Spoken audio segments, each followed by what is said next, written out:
I'm a veteran, and I don't really promote it or push it live. I went with Freddie. Thanks, guys. Thanks. Yes. I did it to serve my country, not to get props. But even with Freddie, we went to the bar one time, and they were like, all the veterans get on stage. You had to push me to get on stage to say that. But I just found a stat that 22 veterans commit suicide every day. Just because there's, every single day in America. And so, I think you gave me a purpose, and I just want to thank you for that, because, helping all these other people and the discount that you give veterans to get into the program, you changed my life, man. Thank you, man. I really appreciate that. Thank you.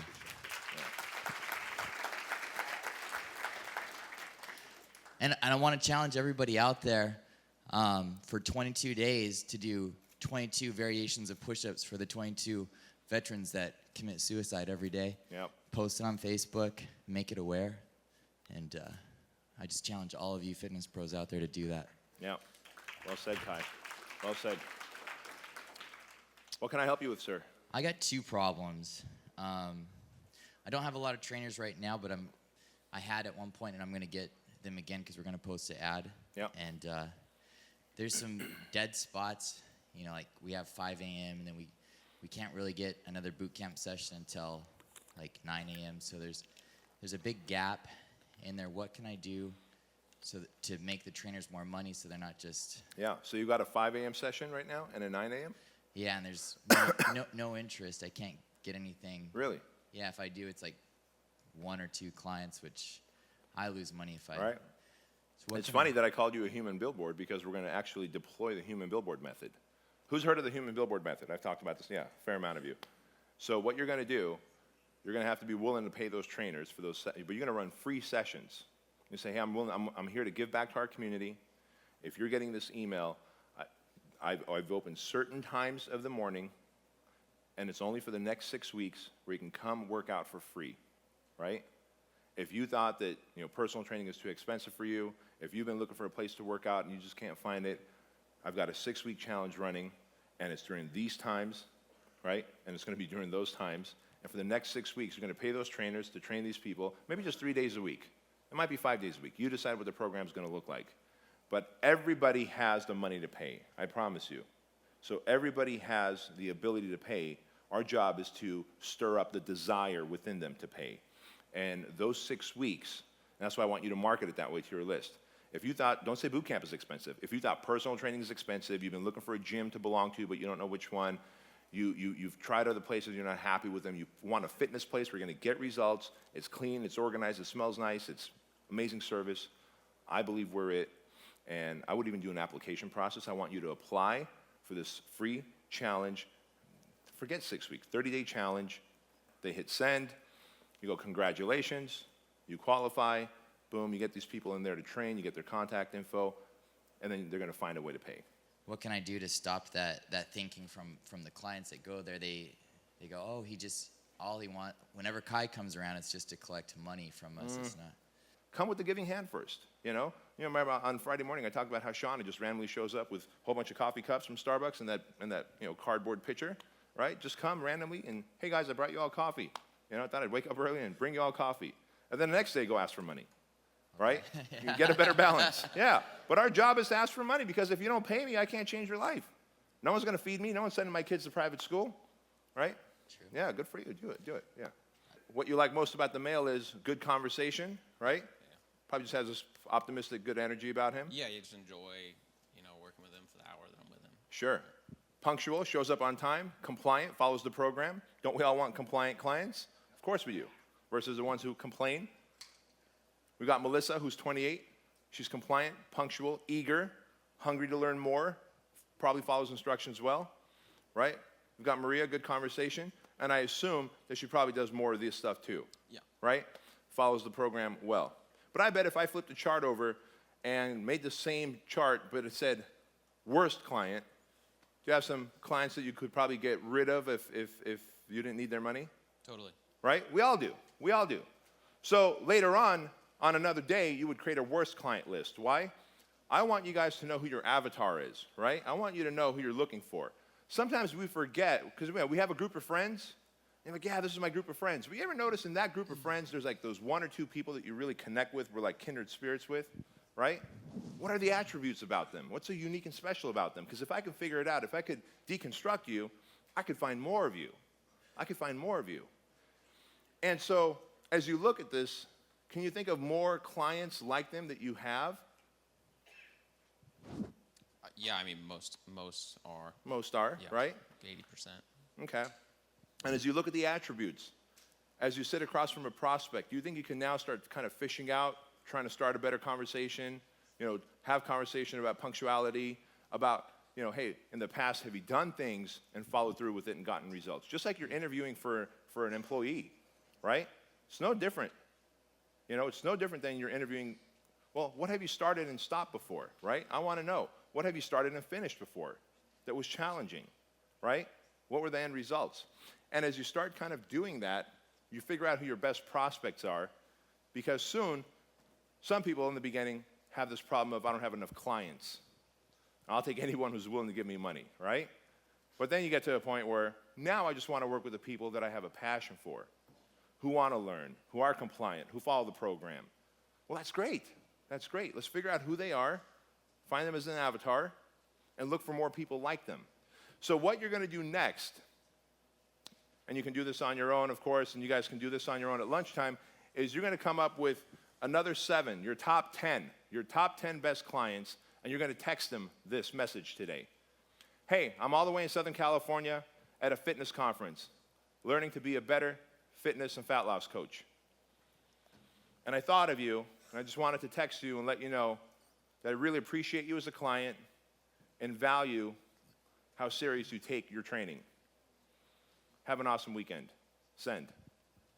You're just going to send that to your top 10 clients. When you get home next week, they're going to show so much love towards you. And you're going to be able to ask them for referrals, and every single one of them is going to give you a referral. And you can ask them for referrals by saying, hey, here's 3 gift cards you can give out. I want more clients just like you. But that one text message of appreciation is going to start the dialogue immediately via text this weekend. And then when you get home, it opens up the door in the dialogue for referral generation. It's one of the best referral generation tools, number 1. Number 2, it's a great way for you to identify who your best and worst clients are so that you bring on board more of the best clients and less of those pain-in-the-ass clients. We are starting a gym this summer in northern part of LA. Yeah. And I pretty much just want to be affirmed by 500 people that we're not crazy.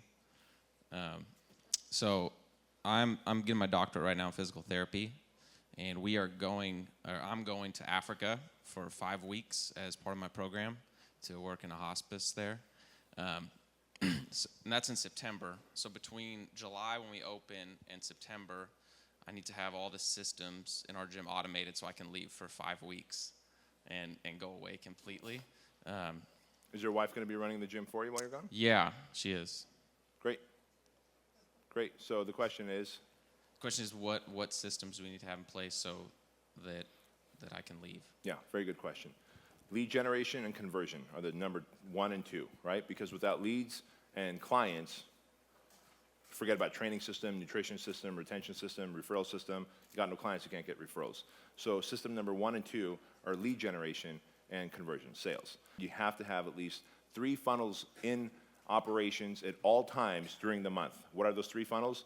Every month you have to run an online funnel, an offline funnel, and a internal funnel. The internal funnel is have some kind of referral generation contest going on, or ask your top 10 clients, right? Like if you did that right now, ask your top 10 clients for referrals. That's an internal funnel that you're going to run this month. An online funnel might be this month, for the first week of the month, I'm going to do a Facebook ad where you can opt in to win 6 months free membership to my facility, right? That's a great way to build your list in week 1.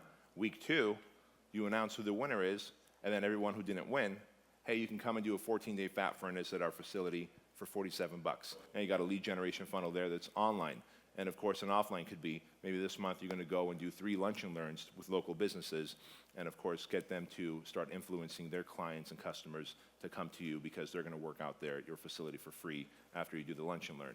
But every month, 3 funnels, online, offline, internal, and of course, you have to use closed clients to convert people into paying clients. So after those 2 systems, the next system is you need an admin, someone to do follow-up And so the admin's going to do things like follow-up calls, make sure that everyone's credit card is being charged on time, doing the collection calls.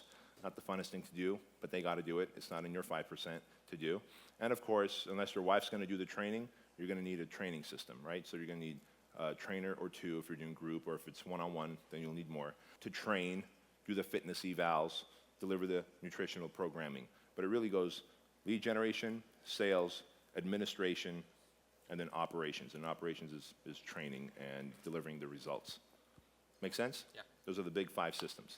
Right now, I've got about 4,000 square feet, and I'm a CrossFit gym and boot camp, and I'm connected to a personally owned, like, commercial type gym. Yeah.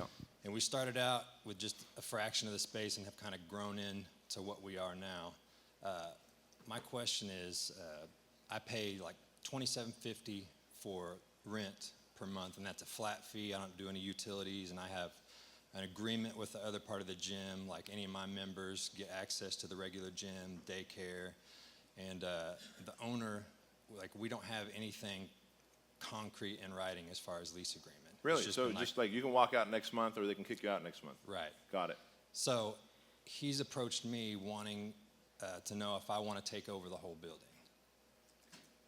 What would the lease be? 6,000. How It's much like- more square footage would you gain? It'd be like 10 to 12,000 feet. And how much square footage do you have now? 4,000. 4,000. Can you grow into the 10,000 square foot like Robbie did? I don't know. How about this? You can, because you've got access to Robbie, because you're in the 7-figure mastermind. He's in the other mastermind. You guys run similar types of businesses. And what's the price going to be again? 6,000. 6,000 for 10,000 square feet. And what is your monthly gross revenue?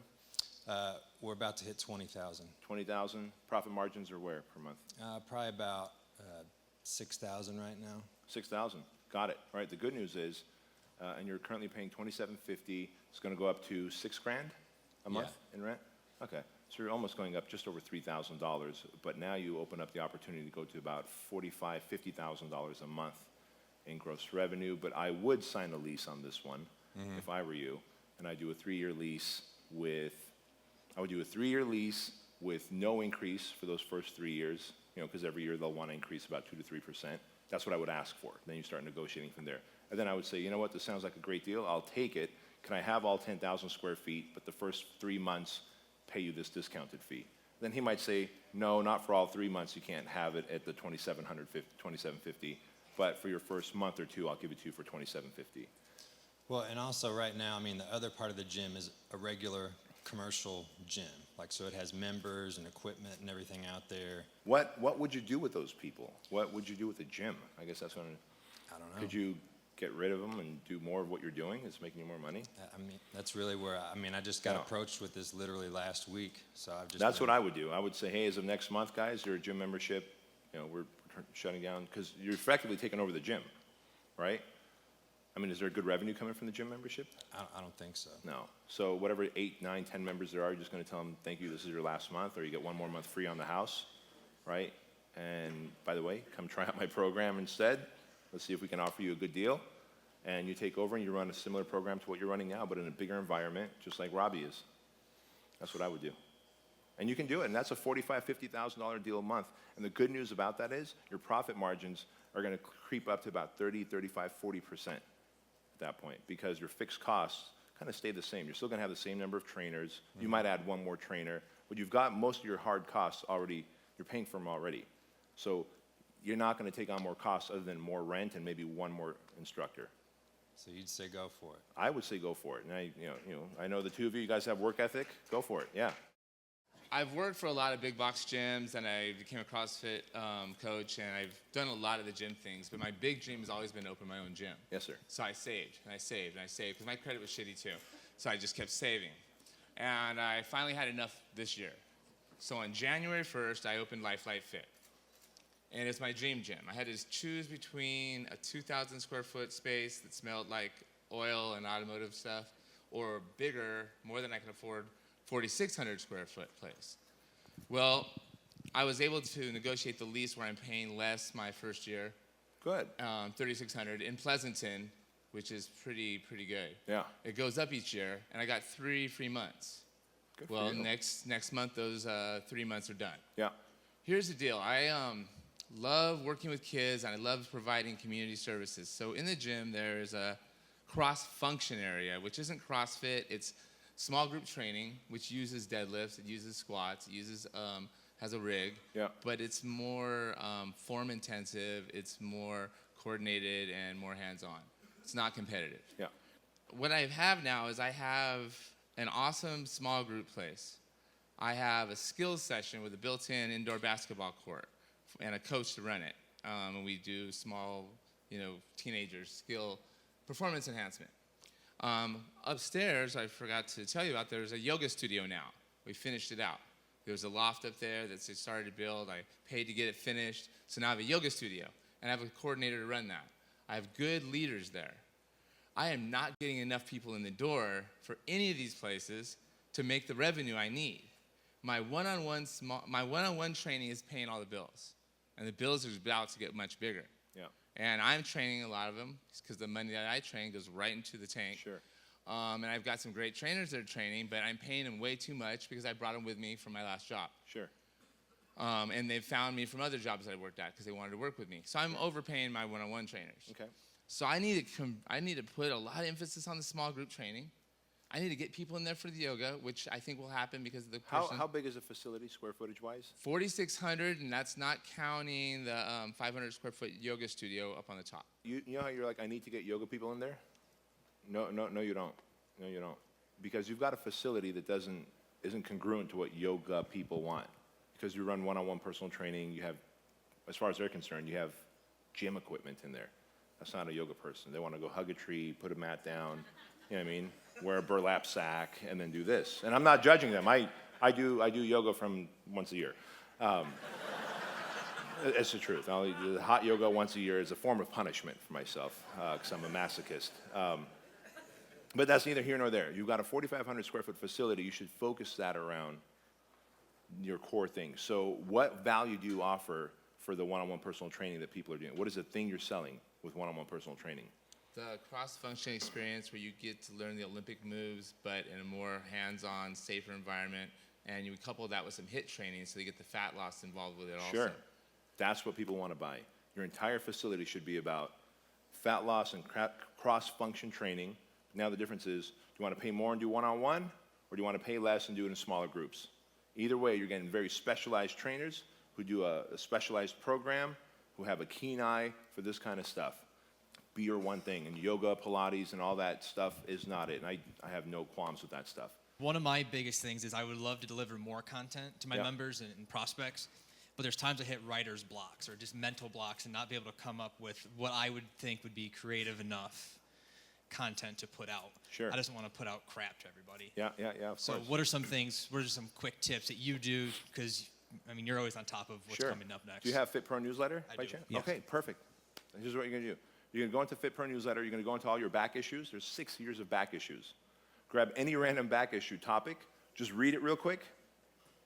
Read the headline. Read the topic. Rewrite it yourself.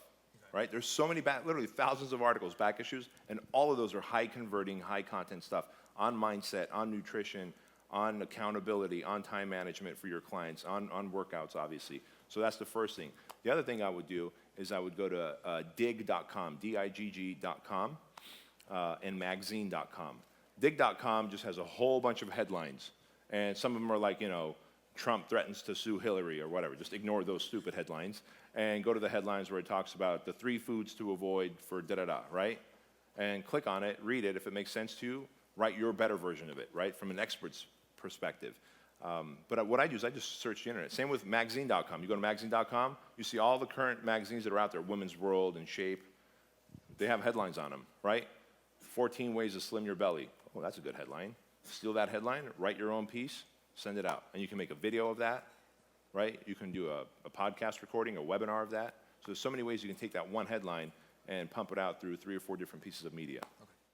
The only thing you get paid for is done. Think about that. Success manifests itself when you work your ass off. So the people that you hang out with and the thoughts that occupy your mind are the number 1 and 2 reason for failure or success. And if you have self-doubt, if you don't believe that you deserve it, if you don't believe that you're worth it, you're going to stop right there before ever executing it.